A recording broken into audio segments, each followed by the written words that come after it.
Many schools and shops were shuttered across eastern Canada. Flights were delayed and driving was treacherous.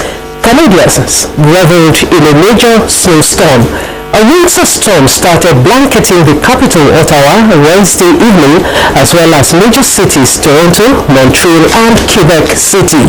It brought a significant snowfall for up to 30 centimeters of snow overnight Wednesday to Thursday, causing blowing snow and limiting visibility, according to Canada's Weather Service.